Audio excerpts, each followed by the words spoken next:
Merry Christmas, round number 2. Round 2. Now, we are going to try Uncle Nearest single barrel. Never tried it before. What about you? Man, I haven't tried the single barrel, but if it's anything like the other batches of Uncle Nearest, I'm a huge fan, and I'm a good old Tennessee boy. So, and we know the history of Uncle Nearest. Okay. So we go, man, I can't wait. Good deal. What about you? I've had the 1856. Matter of fact, I got the 1856 at the house. Oh, but I do have the 1856. Love it. Like, I drink it all the time. Okay. So this single barrel, I tried a little bit at the liquor store, which made me buy it. So I bought a bottle, and see, we got a bottle here. So we're gonna try this out and see how it tastes. Well, I'm very excited about that. I'm gonna love my first sip. Y'all ready to try it? Man, I'm Let's ready. do it. All right. I'm ready. All right. So again, I'm gonna let you pick your glasses. I feel like we're about to doodle. Doodle. Bless that bottle. Oh, awesome. Man. I mean, one of the good things that really attracts me to Uncle Nearest outside of the taste, you know, with any bourbon or whiskey, there's always a history to it. Mm-hmm. And I encourage anyone, regardless if it's this batch or any batch of Uncle Nearest, really read the history of Uncle Nearest. If you're a true fan of Jack Daniels, you gotta love this right here. Okay. You gotta love it. And I see the proof is 124. Okay. But I know about whiskey, bourbon. They said the single barrel is probably some of the best whiskey that you can get out of the single barrel. If anybody have any comments about that? It's gonna be consistent. So if I taste it, you know, I guess if I'm tasting barrels, if I taste that one barrel, one like the rest of the barrel is gonna be just like that. Okay. When you get a blend, you get different barrels. So you can have a good barrel and a bad barrel, but this one right here, you know what you're getting probably off the first taste. What do you think we were going to smell? You know, to be honest, I smell little doorways to heaven. Awesome. I smell some spices.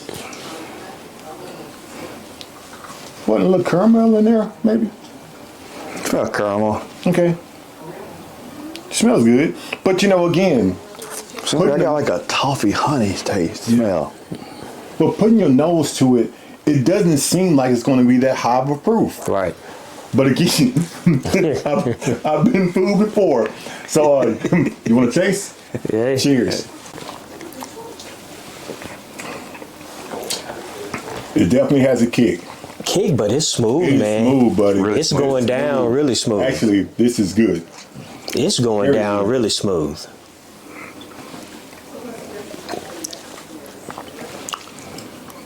You know, I have tasted the original Uncle Nearest one time, and I like that. But this here is probably going to be one of my go-to bottles. Oh, yeah. That is excellent. Well, I don't know about go-to because the price point on it, Yeah. but it would be in my top 5 if I had, you know, on a special occasion. Like, I would not be a daily drinker just because of the cost. Right.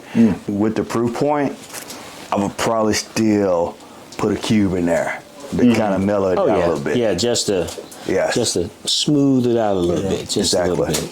That's good. That's really good. It does have a bite going down because I still can feel it. It does have a bite. So an ice cube would definitely help that out. Oh, yeah. You know, and a lot of times I appreciate the bite because sometimes that bite dictates my pour. I like this neat, but dropping a cube in here, I think that'll probably be my go-to because I want to be able to sip it.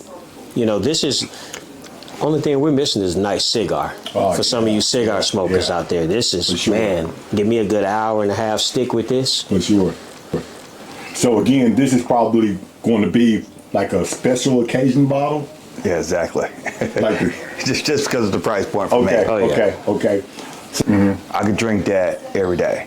So that's at a price point that I'm okay with drinking that every day. Okay, so the 1856 is on a lower price point, but it's still a good pour. Yes. And the single barrel is on the higher price point, Mm-hmm. for a special occasion. Yeah, it's a great pour. Okay, Yes. good deal. And I'm not a real big fan of I either like to drink my whiskeys or bourbon neat or with a few rocks, but I've had Uncle Nearest and a little splash of ginger beer. Man, and that was really good. I may try this with a little splash of ginger beer, Okay, just to see, because I don't want to taint the taste or the batch, but so far, man, it's been a great little mix. And I'm not a huge fan of mixed drinks or the Cokes and all that stuff and spritzers, but that ginger beer, man, adds just a little splash.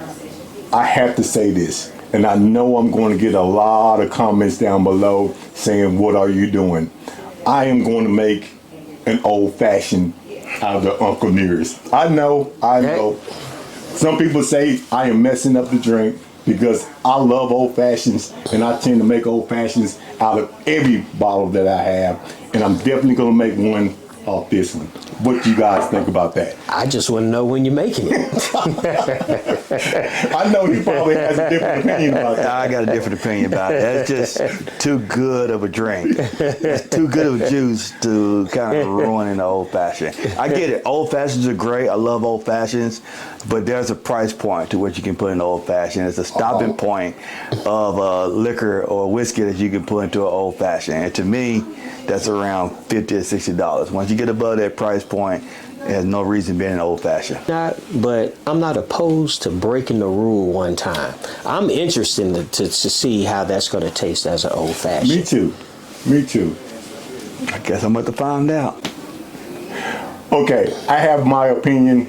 He has his opinion. I want to know your opinion. Down below, give me a shout out. Let me know what you think.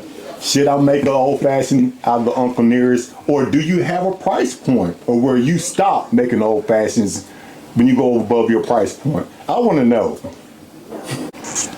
Well, I know one last thing. So Uncle Nearest, it was funny. It's a funny story. So I went to a food shop, right? They had served chicken, and they had Uncle Nearest mixed with a lemonade. Good.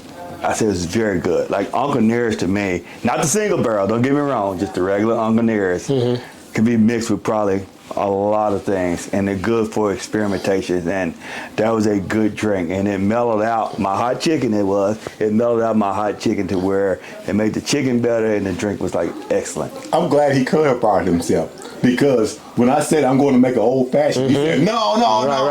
Then he talked about mixing with lemonade. Well, nobody's gonna mix a single barrel in their right mind, in my opinion. Sometimes, which I get it, and you are right. I've had that lemonade mixed with that particular batch of Uncle Nearest, and it's good.